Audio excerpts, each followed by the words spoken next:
Holidays-nale, adu namma GT Holidays da. GT Holidays, South India's #1 travel brand. You know you are special when you're with GT Holidays.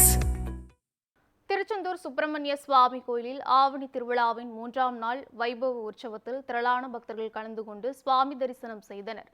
Tiruchendur Subramaniya சுவாமி கோயிலில் நடைபெற்று வரும் ஆவணி திருவிழாவின் 3ஆம் நாளான இன்று சுவாமி குமர விடங்க பெருமான் தங்கமுத்து கிடா வாகனத்திலும் அம்பாள் அன்னவெள்ளி வாகனத்திலும் எழுந்தருளினர். மேல்கோயிலில் இருந்து புறப்பட்டு முக்கிய வீதிகளில் சென்று பக்தர்களுக்கு காட்சியளித்தனர். இதில் திரளான பக்தர்கள் கலந்து கொண்டு சுவாமி தரிசனம் செய்து அர்ச்சனை செய்தனர்.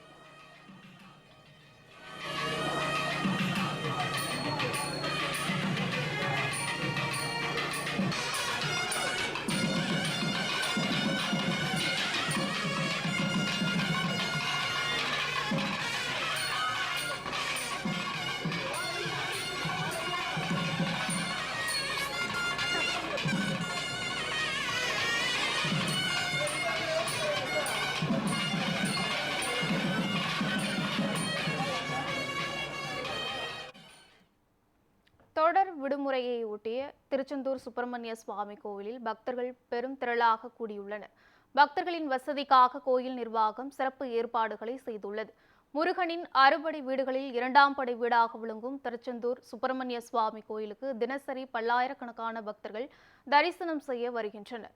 தொடர் விடுமுறை காரணமாக ஆகஸ்ட் 15 முதல் பக்தர்கள் வருகை அதிகரித்துள்ளது. ஆடி கிருத்திகை, கிருஷ்ண ஜெயந்தி, ஆவணி திருவிழா போன்ற விசேஷங்களால் அதிகாலை முதலே பக்தர்கள் கூட்டம் அதிகமாக இருந்ததால் இரவு வழக்கம் போல் 8 மணிக்கு நடை சாத்தப்படாமல் நள்ளிரவு 1 மணி வரை பக்தர்கள் தரிசனம் செய்ய அனுமதி வழங்கப்பட்டது.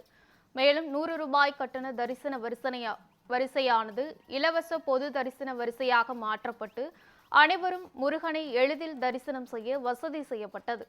இதேபோல் கூட்டம் அதிகமாக கூடும் பிற நாட்களிலும் சிறப்பு ஏற்பாடுகள் செய்யப்பட வேண்டும் என பக்தர்கள் கோரிக்கை விடுத்துள்ளனர்.